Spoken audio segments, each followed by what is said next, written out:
ABTA test paper 2025-26 English page number 657 seen unseen grammar.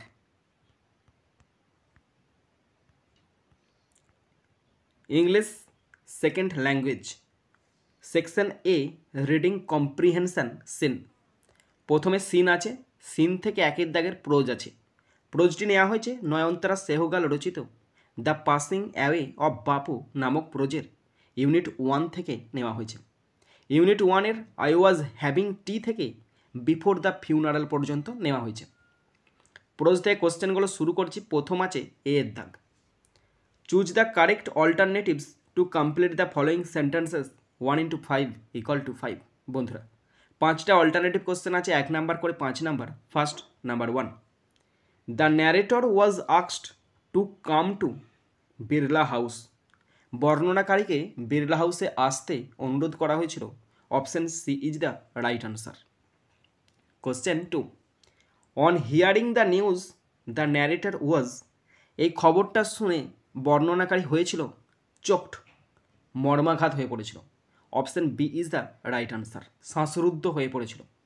Question 3, pupil outside the Birla house appeared initially to be shocked and silent.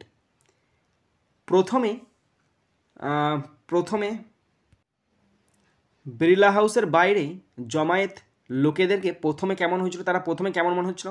Shocked, তারা আঘাত পেয়ে গেছিল। And silent, এবং নীরব হয়ে পড়েছিল। Option C is the right answer. Question 4, pupil who gathered around Gandhiji's body were relatives and followers. যে সমস্ত লোকেরা গান্ধীজির মৃতদেহর পাশে জড়ো হয়েছিল তারা ছিল তার আত্মীয় পরিজন এবং অনুগামী। Option D is the right answer.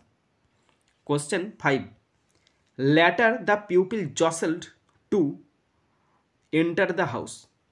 তারপরে লোকেরা হুড়োহুড়ি করছিল ঘরের মধ্যে ঢোকার জন্য। Option B is the right answer. B এর দাগ, complete the following sentences with information from the text 1 into 3 = 3। 3টে কমপ্লিট সেন্টেন্স আছে, 1 নাম্বার করে 3 number. First number 1, when the narrator goat into the car C ওয়াজ নাম with শক। যখন বর্ণনাকারী গাড়িতে উঠছিল তখন তিনি ছিলেন আঘাতে মর্মাহত হয়ে পড়েছিলেন। Question 2, an unnatural silence prevailed. একটি অস্বাভাবিক নীরবতা বিরাজ করছিল। হোয়েন, যখন sad groups of men and women had collected inside and outside the Birla house and they did not make a sound. যখন দুঃখিত মানুষরা বিড়লা হাউসের বাইরে ভিতরে জড়ো হয়েছিল এবং যখন তারা একটা কথাও বলছিল না, চুপচাপ ছিল, তখন মনে হয়েছিল যেন একটা অস্বাভাবিক নীরবতা বিরাজ করছিল। কোশ্চেন সি এর দাগ, answer the following questions 2 into 2 = 4। দুটো কোশ্চেন আছে, 2 নাম্বার করে 4 number. First number 1, how was the environment in Birla house as Gandhiji breathed his last. গান্ধীজির শেষ নিঃশ্বাস ত্যাগের সময় বিড়লা হাউসের পরিবেশ কেমন ছিল? আনসার দেখে নাও। As Gandhiji breathed his last, যখন গান্ধীজি তার শেষ নিঃশ্বাস ত্যাগ করেছে, হিজ রিলেটিভস অ্যান্ড ফলোয়ার্স, তার আত্মীয় পরিজন এবং অনুগামীরা, হ্যাড গ্যাদার্ড, জড়ো হয়েছে, রাউন্ড হিজ বডি, তার দেহের চারপাশে। Sad groups of men and women, দুঃখিত নরনারীর দল, হ্যাড কালেক্টেড, জড়ো হয়েছিল, অ্যারাউন্ড বিড়লা হাউস, বিড়লা হাউসের চারিদিকে। And they did not make a sound, আর তারা একটা শব্দও করেনি। There was an unnatural silence, সেখানে একটি অস্বাভাবিক নীরবতা ছিল। অ্যান্ড টাইম সিমড, এবং সময় মনে হয়েছিল, স্ট্যান্ডিং, দাঁড়িয়ে আছে, স্টিল, একদম থমকে দাঁড়িয়ে আছে, ফর দোজ ফিউ মিনিটস, সেই কয়েক মুহূর্তে সময় যেন থমকে দাঁড়িয়ে আছে। Question 2, what calmed the sorrowful pupil who were jostling to have a last glimpse of Gandhiji. গান্ধীজির শেষ দর্শনের জন্য ছুটে আসা শোকাহত মানুষদের কি শান্ত করেছিল? ইট ওয়াজ অ্যানাউন্স দ্যাট, এটা ঘোষণা করা হয়েছিল যে, দে উড বি অ্যালাউড, তাদেরকে অনুমতি দেওয়া হবে, টু সি, দেখার, গান্ধীজিকে দেখতে দেওয়ার অনুমতি দেওয়া হবে, বিফোর দ্য ফিউনারাল, শেষকৃত্যের আগে। অ্যান্ড ইট কামড, আর এটা শান্ত করেছিল, দ্য সরোফুল পিউপিল, সেই সমস্ত শোকাহত মানুষদেরকে, হু ওয়ার জসলিং, যারা ছুটে এসেছিল তড়িঘড়ি করে, two have a last glimpse of Gandhiji, গান্ধীজির শেষ দর্শন দেখার জন্য। এরপর শুরু করছি পোয়েম। পোয়েমটি নেওয়া হয়েছে টেড হিউ রচিত মাই ওন ট্রু ফ্যামিলি নামক পোয়েম থেকে নেওয়া হয়েছে।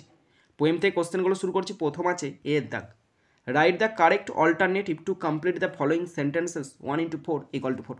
চারটে অল্টারনেটিভ কোশ্চেন আছে, 1 নাম্বার করে 4 number. First number 1, the poet was looking for a male deer. কবি একটি পুরুষ হরিণের খোঁজ করছিল। Option B is the right answer. Question 2, the poet's secret was in the. কবির গোপন রহস্য ছিল কোথায়? মহিলার ব্যাগেতে। Option B is the right answer, woman's bag. Question 3, the poet was tied to a. কবিকে বাঁধা হয়েছিল একটা স্টেক মানে গোঁজের সাথে। Option C is the right answer. Question 4, the oak trees wanted the poet to make a promise. Oak গাছেরা চেয়েছিল কবি যেন একটা প্রতিজ্ঞা করে। Option B is the right answer. Question আছে বি এর দাগের। Answer the following questions 2 into 2 = 4। দুটো কোশ্চেন আছে, 2 নাম্বার করে 4 number. First number 1, why does the poet begin to quake. কবি কেন কাঁপতে শুরু করেছিল? আনসার দেখে নাও। The poet begins to quake. কবি কাঁপতে শুরু করেছিল বিকজ, কারণ দ্য ওল্ড ওম্যান সাডেনলি, কারণ ওই বৃদ্ধা মহিলা হঠাৎ করে স্টার্টস ক্যাকলিং, খ্যাক খ্যাক করে হাসতে শুরু করে দিয়েছিল। ইন এ স্ট্রেঞ্জ, এক অদ্ভুত অ্যান্ড ফ্রাইটেনিং ওয়ে, এবং ভয়ানকভাবে। হার ইরি বিহেভিয়ার, তার এই ভুতুরে ব্যবহারটা স্কেয়ারস হিম, তাকে ভয় পাইয়ে দিয়েছিল। And he becomes nervous and afraid, এবং সে ঘাবড়ে গিয়েছিল এবং ভয় পেয়েছিল। Question 2, how are the trees tortured as described in the poem. কবিতায় বর্ণিত গাছগুলিকে কিভাবে নির্যাতন করা হয়? The trees in the poem are tortured. কবিতায় বর্ণিত গাছগুলিকে অত্যাচার করা হয় বিকজ, কারণ দে আর চোপ ডাউন, কারণ তাদের কেটে ফেলা হয়। অ্যান্ড ট্রোন আপ, ছিঁড়ে ফেলা হয় বাই দ্য হিউম্যানস, মানুষেরা করে কাজ। দে কমপ্লেন দ্যাট, তারা অভিযোগ করেছিল যে পিপল ডেস্ট্রয় দেম, লোকজন তাদের ক্ষতি করে উইথাউট কেয়ারিং, কোনো রকম যত্ন ছাড়াই। Or even blinking an I, অথবা কোনো গুরুত্বই দেয় না। ওকে, তো চলে এসছি এরপরে আনসিনেতে। খুব সুন্দর আনসিন আছে, নেতাজি সুভাষচন্দ্র বসুর জীবনের একটা অংশ এখানে তুলে ধরা হয়েছে। তো আনসিনটা তোমরা পড়ে নেবে। আমি তোমাদেরকে পুরো জিস্টটাই বলে শোনাচ্ছি। জিস্ট তো মোটেই না, পুরো লাইন বাই লাইনকে মানেগুলোকে আমি একদম পার্ট করে লিখে রেখেছি। সেই মানেটাই আমি তোমাদেরকে বলে দিচ্ছি। তোমরা যদি ভালো করে শোনো, তোমরা নিজেরাই বুঝতে পারবে এবং তখন কোশ্চেনগুলো করতে পারবে। দেখো, এখানে বলা আছে দ্বিতীয় বিশ্বযুদ্ধের সময় জাপান কি করেছিল? বার্মা মানে মায়ানমারকে দখল করেছিল। এই সময় ভারতের মহান বিপ্লবী নেতা সুভাষচন্দ্র বসু রেঙ্গুনে এসে ব্রিটিশ শাসন থেকে ভারতকে মুক্ত করার অঙ্গীকার করেন। তিনি বার্মায় বসবাসরত ভারতীয়দের নিয়ে একটি মুক্তি বাহিনী গড়ে তুলতে চান। মানুষ উৎসাহ নিয়ে তার কথা শুনতে আসেন। তিনি এক জায়গাতে বক্তৃতা দিচ্ছিলেন, মানুষের মধ্যে যে স্পিরিট সেটাকে জাগিয়ে তুলছিলেন। ঠিক আছে তো? এবং উদারভাবে অর্থ সাহায্য করতে থাকে। যারা শুনতে আসছে তার বক্তৃতা, তারা কেউ কিছু না কিছু অর্থ সাহায্য করতে থাকে। রেঙ্গুনের ধনী দেশপ্রেমিক মোহাম্মদ হাবিব, যিনি প্রথম দিন প্রথম দিন নেতাজির দীর্ঘ ভাষণ মনোযোগ দিয়ে শুনছিলেন, তিনি কোনো অর্থ দেননি। তিনি অথচ তার পকেটে 1000 টাকা ছিল, কিন্তু তিনি অর্থ দেননি। কেন? তারপরে আছে, পরের দিন তিনি ফিরে এসে তার নিজের সমস্ত সম্পত্তি নেতাজিকে সমর্পণ করেছিলেন। কেন?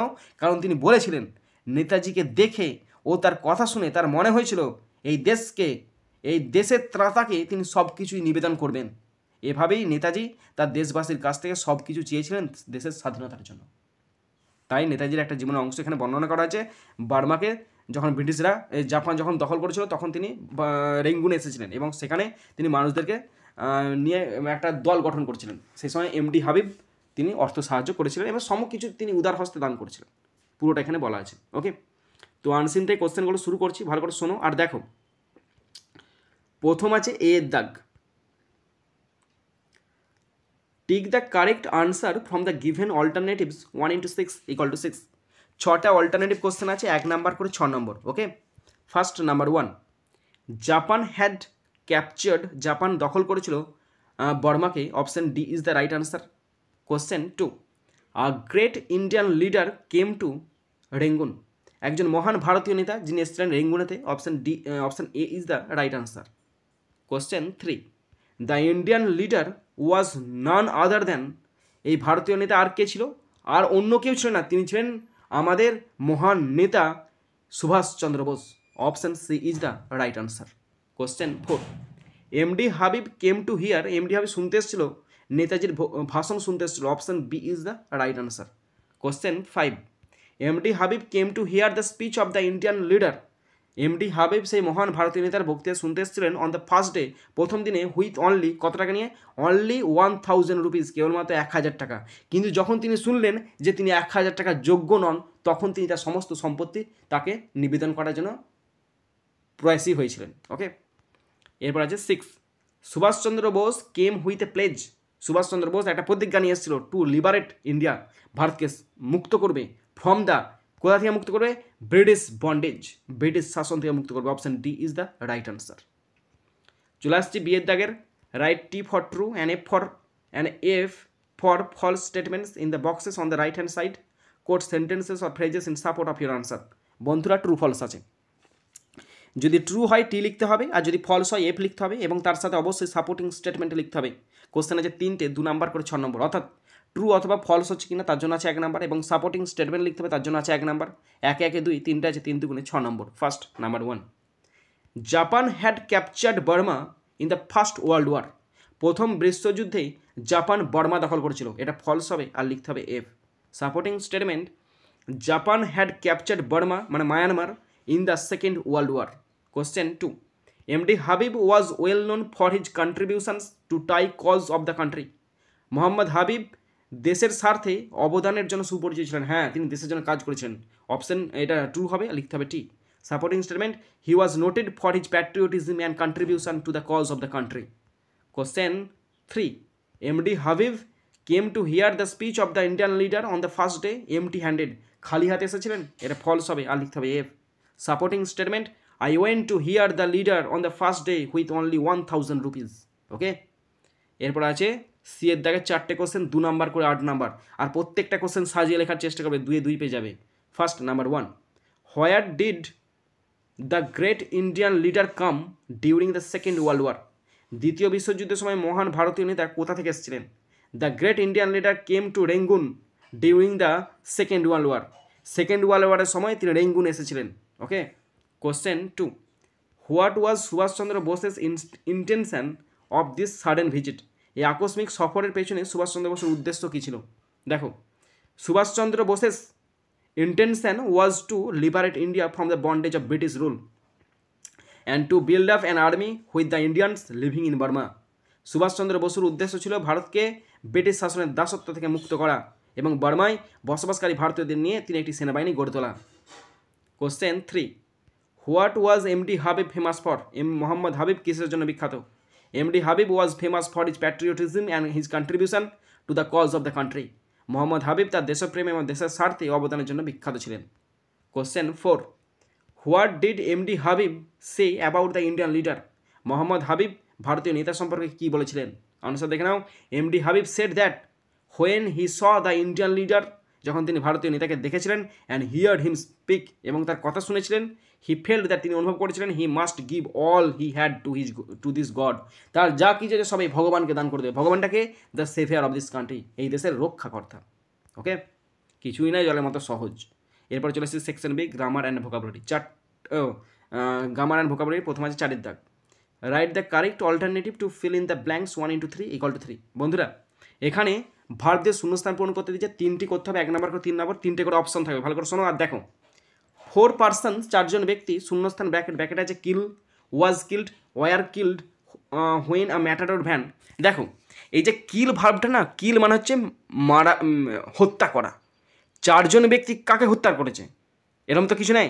যদি হত্যা করে না, যদি বলি, আমি যদি বলি যে 4জন ব্যক্তি হত্যা করেছে, তাহলে হত্যা করেছে, তাহলে কাকে হত্যা করেছে এটা উল্লেখ থাকবে, এবং 4জন ব্যক্তি মিলে হত্যা করবে। তারপর পড়ছি হুইন এ ম্যাটাডোর ভ্যান, শূন্যস্থান ব্র্যাকেট যে collided was colliding with a scooter last night. তাহলে এটা মানেটা হচ্ছে না 4জন ব্যক্তি কাউকে মারেনি, বরং 4জন ব্যক্তি মারা গেছে। কি করে বুঝলাম? এই তো, ওটাই তো লেখা আছে, তো আমি তো পড়লাম তো, তাই না, যে এখানে 4জন ব্যক্তি কাউকে মারেনি, 4জন ব্যক্তিকে মেরে দিয়েছে। কে মেরে দিয়েছে? তারা স্কুটার অ্যাক্সিডেন্টে মারা গেছে, যেটা লাস্ট নাইট হয়েছিল। এই দেখো, লাস্ট নাইট মানে পাস্ট টেন্স, তার মানে পাস্ট টেন্স মানে পাস্ট ফর্ম বসবে, তাহলে কিলটা উঠে যাচ্ছে। এবার 4জন ব্যক্তি নিজে নিজে তো মারা যায়নি, কারোর দ্বারা মারা গেছে, তাই প্যাসিভ ভয়েস আছে, ওয়াজ কিল্ড, ওয়ার কিল্ড। 4জন ব্যক্তি প্লুরাল, তাই এখানে বসবে ওয়ার কিল্ড। 4জন ব্যক্তি মারা গেছে, ওয়ার কিল্ড, KILLED, মারা গেছে হোয়েন এ ম্যাটাডোর ভ্যান, যখন একটি ম্যাটাডোর ভ্যান ধাক্কা মারে একটি স্কুটারকে। এবার ম্যাটাডোর ভ্যানটা ধাক্কা মেরেছিল গত রাত্রে, তাহলে পাস্ট ফর্ম হবে। কোলাইডসটা প্রেজেন্টে আছে, হবে নি। ওয়াজ কোলাইডিং অসম্ভব ব্যাপার, ধাক্কা মারিতেছে এরকম হবে, ধাক্কা মেরে ফেলেছে, কেউ কি দেখেছে? যদি পুলিশ দেখতো তাহলে তো পুলিশ তো বারণ করতো, না না ধাক্কা মারোনি, এখানে রেড সিগন্যাল দেওয়া আছে। ধাক্কা মেরে ফেলেছে, ঘটনাটা বর্ণিত হচ্ছে এখন, মানে ঘটনা ঘটে গেছে, সিম্পল পাস্ট টেন্সে ঘটে গেছে। তো এখানে সিম্পল পাস্ট টেন্স হবে কোলাইডেড, এখানে শুধুমাত্র হবে collided, COLLIDED, collided. The driver of the matador van, matador ভ্যানের যে ড্রাইভারটা, শূন্যস্থান ব্র্যাকেট আছে is arrested, have arrested, has been arrested. এই ড্রাইভারটা গ্রেপ্তার করা হয়েছে। এবার গ্রেপ্তার করা হয়েছে, ড্রাইভার তো নিজে নিজে গ্রেপ্তার হবে না, পুলিশ এসে গ্রেপ্তার করেছে, এটা প্যাসিভ ভয়েসে আছে। যদি আমি বলি যে ইজ অ্যারেস্টেড হবে, এটা প্রেজেন্ট টেন্সে, এটা হবে না। কেন বলো তো? কারণ ঘটনা ঘটে গেছে, ঘটে যাওয়ার পর তার ফলটা এখনও রয়েছে, লোকটাকে গ্রেপ্তার করে লক আপে রাখা হয়েছে। এই যে একটা সিচুয়েশান, মানে অতীত থেকে শুরু হয়ে প্রেজেন্ট টেন্সে আসছে, এই সিচুয়েশানটাকে বলা হয় প্রেজেন্ট পারফেক্ট টেন্স। তার মানে ইজের কোনো গন্ধ এখানে হবে না। হ্যাভ অ্যারেস্টেড হবে, হ্যাভ অ্যারেস্টেড হবে না। কেন বলো তো? কারণ লোক এখানে যা ড্রাইভার একটা লোক, আর হ্যাভ তো একটার পরে বসেনি, আর হ্যাভ অ্যারেস্টেডটাতে প্যাসিভ ভয়েসে নেই, এটা অ্যাক্টিভ ভয়েসে আছে, তাহলে হ্যাভ অ্যারেস্টেড বসবে না, এখানে হবে হ্যাজ বিন অ্যারেস্টেড, কারোর দ্বারা গ্রেপ্তার করা হয়েছে, হ্যাজ বিন অ্যারেস্টেড। এখানে ড্রাইভার একটা, তাই হ্যাজ বসছে, কারোর দ্বারা বিন বসছে, V3 অ্যারেস্টেড। ওকে, এরপরে চলে আসি 5 দাগের ডু অ্যাজ ডাইরেক্টেড, 5 দাগের A, feel in the blanks with correct article and preposition 1 × 3 = 3। Article এবং প্রেপোজিশন থেকে শূন্যস্থান পূরণ করতে 3টি আছে, 1 নম্বর করে 3 নম্বর। দেখো, there was a very old মক্স ইন আওয়ার লোকালিটি, আমাদের এলাকায় খুব প্রাচীন একটা মসজিদ ছিল। ঠিক আছে তো? এই যে দেখো, আমাদের এলাকার মধ্যে, তাই নিয়ে বসলো। My father would take me, আমার বাবা আমাকে নিয়ে যেত ড্যাশ ইভিনিং প্রেয়ার, সন্ধ্যার প্রার্থনার জন্য, ফর বসে গেল। I had not the faintest idea, এই ফেন্টেস্টটা সুপারলেটিভ ফর্মেতে আছে, আর সুপারলেটিভ আগে সবসময় দা বসে, the faintest idea of the meaning of the Arabic prayers, এবং সেই যে আরবিক প্রার্থনাগুলো হতো তার মানেটা আমি বুঝতে পারতাম না। ওকে, চলে আসছি বিয়ের দাগের rewrite the following sentences according to the instruction given in the brackets 1 × 3 = 3। 3টে গ্রামার আছে, 1 নম্বর করে 3 নম্বর। Number 1, he ought to help the pupil, voice change করতে দিয়েছে, এইটা মডাল, অট টুটা হচ্ছে মডালে আছে, দ্য পিউপিলটা অবজেক্ট, তাহলে the pupil ought to be helped by him. Next number 2, father said to Swami give it to your headmaster, narration change করতে দিয়ে বাবা বলছে এই হেড স্যারকে ওটা দিয়ে দিবি, এটা হচ্ছে ইম্পারেটিভ সেন্টেন্স আছে, অর্ডার করছে, তাহলে ফাদার অর্ডার স্বামী to give it to his headmaster. Question 3, water is more useful than any other drink, change the degree of comparison, degree of comparison করতে দিয়ে যে কোনো একটা করতে হবে, হয় পজিটিভ অথবা সুপারলেটিভ করতে হবে। এখানে এটা আছে কম্পারেটিভ আছে, তাহলে আমি প্রথমে করছি সুপারলেটিভে, water is the most useful drink. কম্পারেটিভে পজিটিভে করছি, no other drink is as useful as water. Okay, এবার চলে এসেছি ফেজাল ভাব, 3টি করতে হবে, 1 নম্বর করে 3 নম্বর, 4টি অপশান থাকে, fall out, go through, carry out, look down upon. First number 1, the soldier executed, executed মানে কর্তব্য পালন করা, পাস্ট টেন্সে, তাহলে এখানে হবে carried out. Okay, number 2, do not hate মানে ঘৃণা করা, look down upon. Next number 3, he has read, পড়েছে, V3তে আছে, তাই এখানে হবে গন থ্রু। ওকে, গন থ্রু কী করে বুঝলাম, হ্যাজের পর সবসময় ভার্বের V3 বসে, তাই এখানে বসে এলাম গন থ্রু।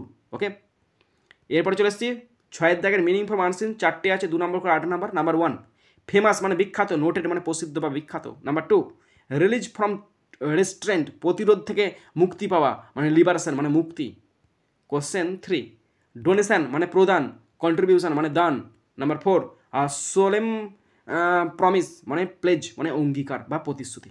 ওকে, তো বন্ধুরা আমাদের কমপ্লিট হয়ে গেল, 657 পেজটা কমপ্লিট হয়ে গেল। তোমরা যারা শেষ পর্যন্ত শুনলে বা দেখলে তোমাদেরকে অসংখ্য ধন্যবাদ জানাই। যদি কোথাও কোনো রকম ফল্ট থাকে, যদি কোনো কিছু আমাকে বলার থাকে, অবশ্যই কমেন্ট বক্সে কমেন্ট করবে, ডাইরেক্ট ফোন করে আমাকে বলতে পারো। তো বন্ধুরা এখানেই শেষ করছি ভিডিওটি, সুন্দর থাকবে, সুস্থ থাকবে, টেক কেয়ার, থ্যাংক ইউ, জয় হিন্দ, বন্দে মাতারাম।